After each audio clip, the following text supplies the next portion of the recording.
Aquí estamos con la doctora Joan Cabreo, la cual nos va a hablar acerca de las enfermedades o trastornos metabólicos y el corazón. Buenos días, qué bueno tenerte aquí nuevamente con nosotros. Muchísimas gracias. El que esté en su casa no agradece, pero muchísimas gracias de nuevo por tenerme presente y darme este espacio. Tú sabes, Joanca, que la gente se descuida mucho y aquí en este país nos fascinan los dulces, que hacemos unos dulces exquisitos, la grasa, esos chicharroncitos tan buenos. Bueno, la comida de nosotros es muy variada y muy rica y Sí. no tiene nada que envidiarle internacionalmente a nada, pero tiene también muchos componentes y muchas cosas. ¿Qué pasa? ¿Cuáles son esas enfermedades metabólicas? Bueno, existen muchos trastornos metabólicos. Los trastornos son alteraciones de un sistema que debe funcionar de forma normal, proveyendo, qué sé yo, a las células de nuestra energía para su función regular, pero cuando ocurren trastornos del metabolismo se ha perdido el equilibrio entre lo que es normal y lo que es excesivo. Cuando uno habla de trastornos metabólicos se refiere a todos los trastornos que tienen que ver con las glándulas que de alguna forma orquestan que el metabolismo corporal sea armónico. Y cuando existe afectación metabólica, normalmente existe alteración de los lípidos, de la glucosa, que es el azúcar en sangre, y en ocasiones, y es muy común a partir de cierta edad, que aparezcan trastornos de la función del tiroides, que normalmente suele afectar todos los ejes que están por debajo de ella, sobre todo con la aparición de trastornos del colesterol y la ganancia de peso con las alteraciones que tiene esto como consecuencia para la salud cardiovascular, que este es el tema en cuestión el día de hoy. Sí.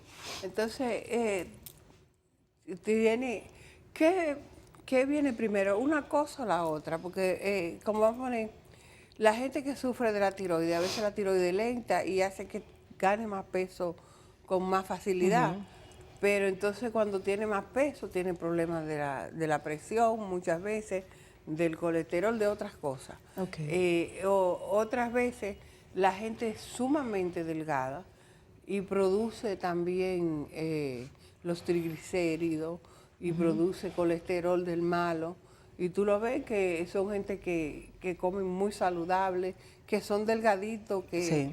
que no tienen problemas de tiroides, sino porque se cuidan. Sin embargo, ¿qué es lo que pasa? Hay que tomar en cuenta dos factores, las alteraciones metabólicas que son la consecuencia de nuestro estilo de vida y un factor de riesgo que no es modificable, que es la genética. Cuando usted habla de pacientes delgados, que tienen hábitos saludables, que comen saludable y que aún así tienen elevación de los triglicéridos y del colesterol, normalmente esta población, que es escasa pero existe, y nosotros lo vemos a diario en la consulta, son pacientes que tienen trastornos hereditarios del metabolismo de las grasas, tanto del colesterol malo como de los triglicéridos. Esos trastornos familiares normalmente se ven en grandes familias y que suelen alterar incluso la morbilidad de estos pacientes, exponiéndolos a enfermedad cardiovascular como el infarto, de forma más temprana. Uno puede ver pacientes incluso hasta los 30 años que ya han sido sometidos a cateterismo y eso, sin ningún factor de riesgo adicional que no sea el que se sospeche por la herencia. Ahora bien, los factores de riesgo que son modificables, que dependen de nuestro estilo de vida, con el incremento de la obesidad y de todos los factores de riesgo asociados al estilo de vida no saludable que se lleva en las últimas generaciones, esto ha hecho que trastornos que no se veían hasta la ancianidad actualmente se vean en pacientes más jóvenes, sobre todo los que están asociados a la ganancia de peso. Y la ganancia de peso lo primero que produce es una resistencia a la insulina.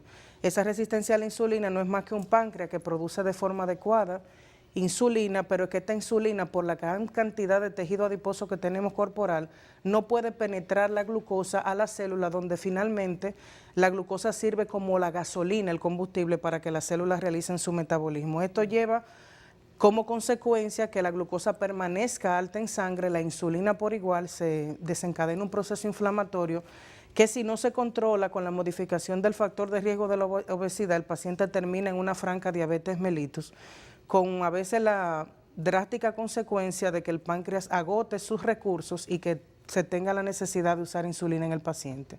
Pero también la misma obesidad por el trastorno que se produce del metabolismo de los lípidos cuando se consumen en exceso de carbohidratos, el hígado los suele convertir en forma de tejido adiposo o en forma de grasas, tanto los triglicéridos como el colesterol malo, y eso se convierte en un círculo vicioso que va exponiendo al paciente de forma gradual a todas las consecuencias cardiovasculares que vienen de estas alteraciones, tanto de la glucosa como de la elevación de los lípidos.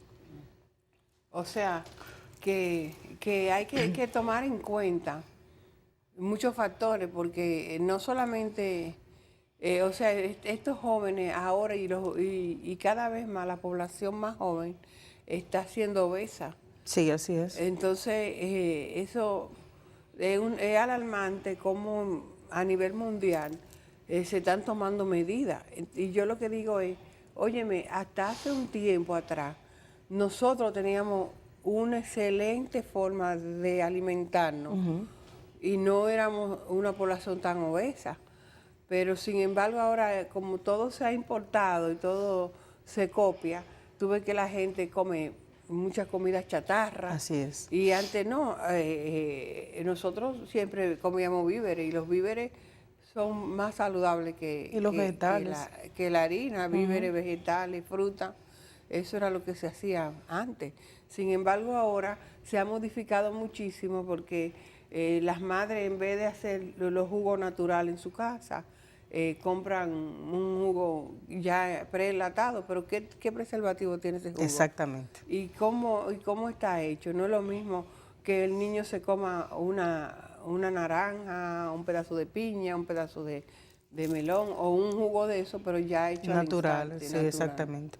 Lo que pasa mucho con esto de las comidas rápidas, el otro día yo revisaba y publicaba un artículo muy importante que encontré con relación a las medidas que se han estado tomando en algunos países, tanto con las bebidas gaseosas. Por ejemplo, Francia logró mediante decreto que lo que se llamaban los famosos refill, que era rellenar los vasos de bebidas gaseosas en los restaurantes de comida rápida, eso no se hiciera más, porque se veía una alta incidencia de aparición a temprana edad de diabetes mellitus y la ganancia de peso y obesidad en los niños menores de 12 años. Entonces hay algunos países que han luchado contra esto. De hecho, la Sociedad Dominicana de Cardiología en algún momento trató muchísimo con la Asociación de Dueños de Restaurantes de que quitaran los saleros de la mesa para que los clientes no tuvieran acceso a añadir más sal de la que contenía la comida ya elaborada. Pero ¿qué pasa con la comida rápida?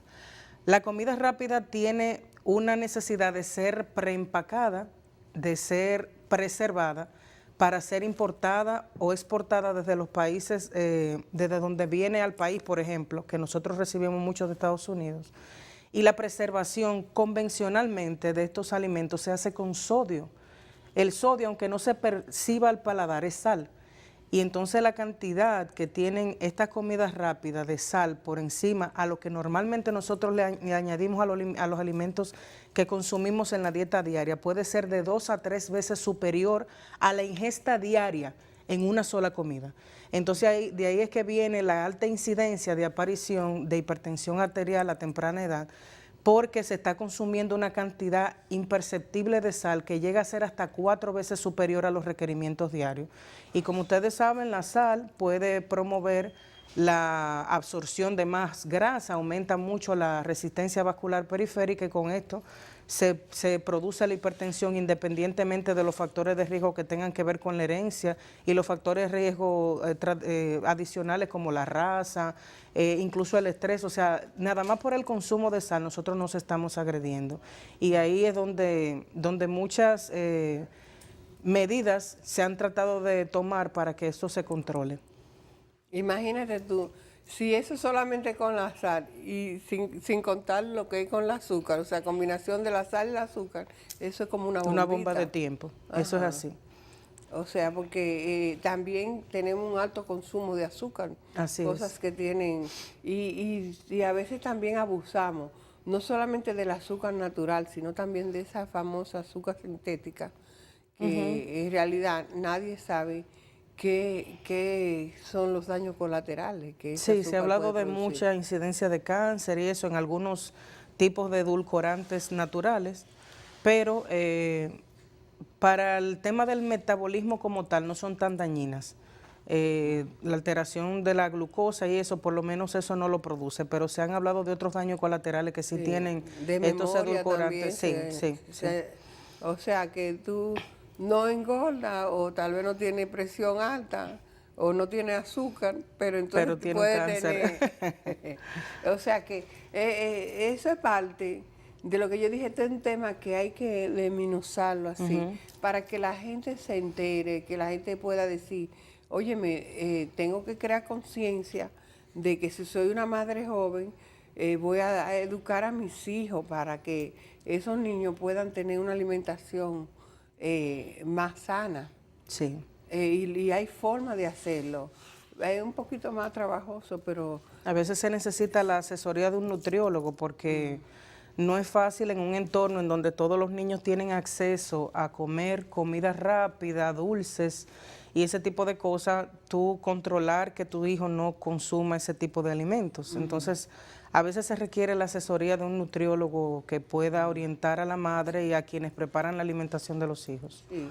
Pero también, vamos, hay muñequitos como, voy a hacerle una propaganda, pero Lazy Tam, que eran unos muñequitos que hablaban de la importancia de la fruta y entonces hacían la comparación entre la fruta y los dulces. Y eso puede uno ir educando al niño desde Sí. chiquito, porque si usted no le echa azúcar a la leche, que no está supuesto echarle azúcar, que la leche puede, el niño tomar su leche sin nada de azúcar, él se acostumbra a tomarla sin azúcar, porque nosotros somos seres de costumbre. Y si si él lo ve comiendo vegetales, él va a imitar lo que hace, o ella va a imitar lo que hace y va a comer vegetales también. Así es, así es. ¿Qué pasa con esas enfermedades y el corazón, Yovanka?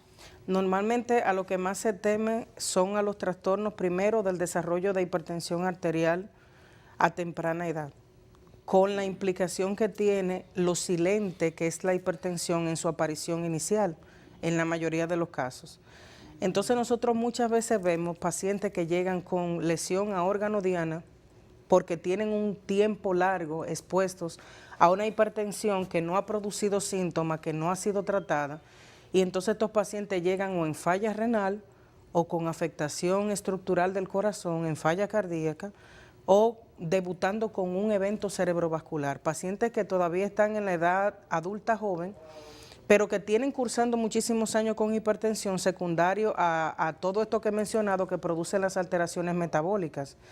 Con la ganancia de la obesidad, con el aumento de la obesidad, pues entonces la aparición de la diabetes mellitus ha incrementado y entonces la diabetes mellitus por sí sola constituye un factor de alto riesgo para el desarrollo de enfermedad cardiovascular por las enfermedades ateroscleróticas que se refieren a la capacidad que tienen las arterias de acumular con más facilidad grasa y ser ocluidas. Y esto puede dar al traste con la enfermedad coronaria, las enfermedades cerebrovasculares de tipo tromboembólicas y lógicamente cuando un paciente a edad más temprana tiene un evento fatal de esto, pues se estima que la supervivencia va a ser más corta que lo que se esperaba y además muchos pacientes quedan con discapacidad y se convierten en una carga para su familia. Sí, vamos a hacer una pausa y después de la pausa... tenemos una llamadita en línea. Adelante. Aló, Sí, buenos días. buenos días. Yo quiero hacerle una pregunta a la doctora, que estoy viendo el programa. Sí, adelante. Buenos días. Buenos días. Buenos días. Bueno, sí, yo quiero preguntarle que yo fui al médico y me hice unos estudios y me dijeron que tengo una enfermedad congénita. Yo quiero saber en qué consiste esa enfermedad. Ok, probablemente una cardiopatía congénita.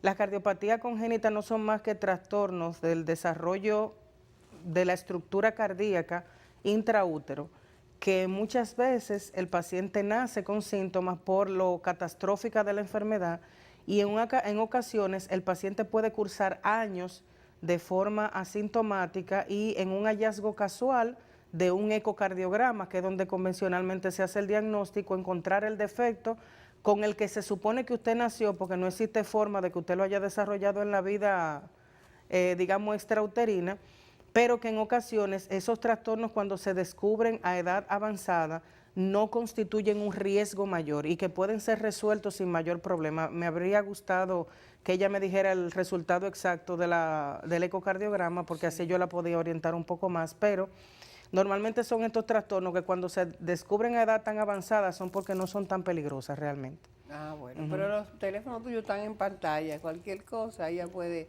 para... es importante que la gente vaya al médico, aunque no sufra y se haga un chequeo rutinario, porque esas enfermedades que son silentes, así como tú dices, que pueden tenerla, que han cursado durante mucho tiempo y no se da cuenta, es porque nunca se han tomado la presión, Sí. han ido a hacerse un chequeo. Sí. Porque si tú vas a un chequeo rutinario, hay forma que el médico se dé cuenta que tú estás padeciendo de presión alta, aunque en ese momento no tenga la presión alta. La pericia te hace sospechoso, igual que un detective, de por las cosas que el paciente te dice, siempre y cuando tú escuches al paciente, saber que esos síntomas pueden estar asociados a enfermedad. De hecho, ya en el país existe una gran cantidad de médicos de atención primaria, médicos de medicina familiar, que tienen mucha capacidad diagnóstica para detectar enfermedades y referir al cardiólogo de ser necesario. Pero ya la población más joven está consciente también de que por los antecedentes de familia, es muy común que lleguen a la consulta pacientes jóvenes que me digan, hace 2 semanas mi papá murió de un infarto, yo quiero saber cuál es mi riesgo de padecer uno también para empezar a cuidarme desde ahora. Y la gente cada vez más está yendo a la consulta. Tenemos otra llamadita en línea. Buenos días. Buenos días, adelante. Buenos días. Gracias Buen por día. su llamada, adelante. ¿Cómo están? Dios le bendiga. Amén. Amén. Sí, dime. Yo lo que quiero hacer es una pregunta a la doctora. Ajá. Que mi mamá le dio un infarto. Tengo una hermana que también murió que le dio un infarto. Si eso es hereditario. Pero, Ok. Yo hablaba al principio, siempre he dicho que existen factores de riesgos que no son modificables. Los que no se modifican son el sexo, la raza y la genética. Eso tú no lo puedes modificar. Lógicamente la edad a la que ocurren los eventos. Pero existen factores adicionales que tienen que ver con el hábito del estilo de vida, de alimentarte, de ejercitarte, del estado emocional que influye tantísimo en este tiempo, el estrés. Y es muy probable que exista un factor de riesgo inherente a la genética que tengan tu mamá y tu hermana en común que pueda exponerte a ti también. Ahora bien, yo siempre digo que los factores genéticos son un código que siempre será activado por los factores de riesgo que pueden ser modificables. Y yo conozco en líneas de familia que son de alto riesgo porque tienen trastornos del metabolismo de los lípidos, algunos de ellos han hecho infarto, trombosis cerebral, que los que están conscientes de esa realidad y se cuidan nunca llegan a padecer de estas enfermedades, aunque tengan el mismo trastorno. O sea que es bueno que tú te hagas una evaluación, vea cuáles son tus factores de riesgo a la fecha y que comiences a controlarlo desde ya. Ya lo saben, porque a veces vamos a hacer una pequeña pausa y después de la pausa vamos a seguir hablando de enfermedades metabólicas y el corazón. Estamos hablando de trastornos metabólicos y el corazón con la doctora Jovanka Abreu. Jovanka, nos quedamos en los triglicéridos y el colesterol y el azúcar, ¿verdad? Pero ahora, ¿qué pasa con la tiroides? ¿Cómo afecta el corazón y la tiroides? Ok, la enfermedad tiroidea que cada vez va más en ascenso se puede traducir en 2 tipos de enfermedades, las que producen hipotiroidismo o las que producen hipertiroidismo. Ambas tienen consecuencias sobre el sistema metabólico y el sistema cardiovascular.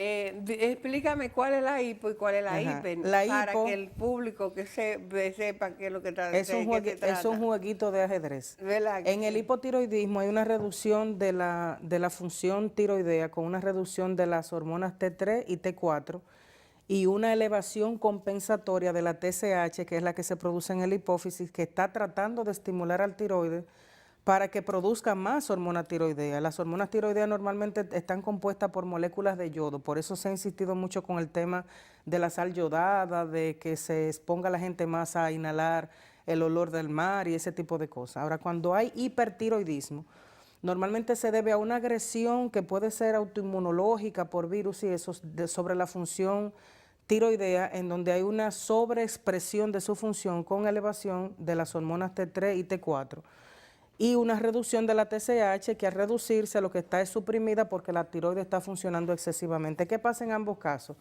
Cuando hay hipotiroidismo, como el eje metabólico tiene una escala desde la hipófisis, tiroides hacia abajo, todas las funciones que dependen de la función tiroidea están reducidas y eso hace que el metabolismo basal se enlentezca con la consecuente ganancia de peso. Hay personas, comúnmente en la mujer, cuando tienen hipotiroidismo, que se sienten muy fatigadas, lentas, se sienten depresivas. En muchos casos recibe uno pacientes con una reducción en el estado de ánimo y con mucha lentitud y ganancia, digamos que irracional de peso. Pero en el hipertiroidismo ocurre todo lo contrario. Tenemos una llamada en línea. Buenos días. Adelante. Yo quiero saber porque yo estaba sufriendo de la presión alta, entonces yo no sabía y le doné sangre a un sobrino mío que la necesitaba, entonces la presión me subió. Ok. Comúnmente cuando un paciente va a donar sangre, lo primero que hacen es tomarle la presión. Le hacen un interrogatorio con relación a otras enfermedades, si ha tomado alcohol, pero es extraño que no te hayan tomado la presión y no hayan detectado en ese momento que tú eres hipertenso, aunque en ocasiones la hipertensión puede tener periodos de estar enmascarada, que ocurre comúnmente, y que no se haya detectado. La donación de sangre no es un trigger, no es un gatillo para que la hipertensión aparezca. De hecho, los pacientes que comúnmente tienen mucha sangre, que suelen hacer elevación de la presión, uno de los recursos que utilizan para que la presión baje es extraerse, donar sangre, aunque no la necesite una persona en particular. Algo que yo suelo no recomendar por algunos trastornos que se producen al final, que no vienen al caso, pero que realmente no ocurre de forma al revés. O sea, la donación de sangre no aumenta la presión. No aumenta. No, Pero normalmente no. ¿Y puede ser dañino para el que recibe esa sangre? No, para nada, no. Para nada. No. Ajá. Siempre que no hay una afectación de otra índole viral y eso, no hay ninguna afectación para el que la recibe, ¿no? Entonces quedamos, ya hablaste de la hiper, que era acelerada, pero entonces la hipo... No, la hipo, ya yo hablé de la hipo. Cuando hay hipertiroidismo ocurre lo contrario. El paciente tiene mucha sudoración, permanece con una taquicardia que puede llevar al corazón por un aumento del gasto cardíaco a caer en falla cardíaca, o sea, dilatarse, ponerse grande el corazón. Los pacientes con hipertiroidismo sufren mucho de nerviosismo, pierden excesivamente peso, pueden llegar a periodos en que pueden tener otros trastornos, sobre todo en la mujer, de la fertilidad y ese tipo de cosas, y en el hipotiroidismo por igual. Pero esta tiene la consecuencia fatal de la falla cardíaca y la aparición de algunas arritmias en los pacientes que la padecen y no son tratados a tiempo. ¿Y qué pasa con eso? Porque a veces yo oigo gente que son hipertiroídicas desde chiquito y nunca le han dado mente a eso, no van o sea, le dijeron que son hipertiroídicos, pero no le dan seguimiento con el médico, su chequeo y todo eso. No, lo que es más común es el hipotiroidismo. Hay una condición que se llama la tiroiditis de Hashimoto, que es una alteración inflamatoria sobre el tiroides que suele suprimir la función tiroidea durante muchos años y que comúnmente el paciente no se da cuenta porque no puede asociar los síntomas a la enfermedad a menos que vaya donde un médico que tenga la pericia de evaluar los síntomas. Normalmente estos pacientes tienen que ser suplementados por hormonas tiroideas, porque pueden, como decía, en el hipotiroidismo, en la mujer comúnmente se detecta lo de la enfermedad cuando están siendo evaluadas mucho por temas de fertilidad, se dan cuenta que han tenido una tiroiditis de Hashimoto, gente a la que le llama la atención que han ganado excesivamente de peso con respecto a lo que ellos ingieren de alimentos, pero lo que ocurre comúnmente es lo del hipotiroidismo, que puede pasar de forma muy subclínica sin que nadie se dé cuenta por muchos años, pero siempre que caen en manos de un especialista suelen ser o referidos al endocrinólogo y el endocrinólogo siempre tratar el déficit hormonal que existe. Y entonces el hipotiroidismo de Hashimoto, ¿qué es lo que hace? Lo que produce es una inflamación que se supone que es autoinmune de la tiroides de forma global de la glándula, y esta inflamación, esta reacción inflamatoria suprime la función normal de la glándula, haciendo que ésta produzca menor cantidad de hormonas tiroideas en la fase ya después que ocurre el fenómeno agudo de la tiroiditis. Hay pacientes que si son médicos, están relacionados, saben que hay algo extraño, suelen referir algunos síntomas típicos, pero normalmente se dan cuenta mucho tiempo después que han padecido de una tiroiditis. Oh. Y la hipertiroide, ¿qué otra cosa? ¿Cuáles enfermedades están asociadas a la hipertiroide? Elevación de la presión arterial, aumento en reposo de la frecuencia cardíaca. Hay pacientes que desarrollan el bocio clásico, no necesariamente tienen que desarrollarlo con múltiples nódulos. Hacen exoftalmo, que es una protrusión del globo ocular hacia afuera cuando el bocio es muy grande. Y normalmente tienen pérdida de peso excesiva y de forma irracional con respecto a sus ingestas. Esa es una de las características típicas. Lo que pasa de forma al sistema cardiovascular es lo de la hipertensión, lo de la aparición de algunos trastornos de ritmo y lógicamente la falla cardíaca en pacientes que no reciben tratamiento a tiempo porque el corazón ha estado expuesto a frecuencia cardíaca muy alta durante mucho tiempo. Oh. Y déjame hacer una pregunta. Cuando el corazón está expuesto a frecuencia cardíaca durante mucho tiempo, ¿cuáles podían ser la patología dentro de la...? Normalmente que el corazón cae en una taquicardiomiopatía, que así es como se llama, en donde el corazón no puede, o sea, por un aumento de su gasto, de su propio consumo energético, en esas frecuencias que son tan altas, el corazón se debilita y puede caer en falla, se dilata, se pone grande.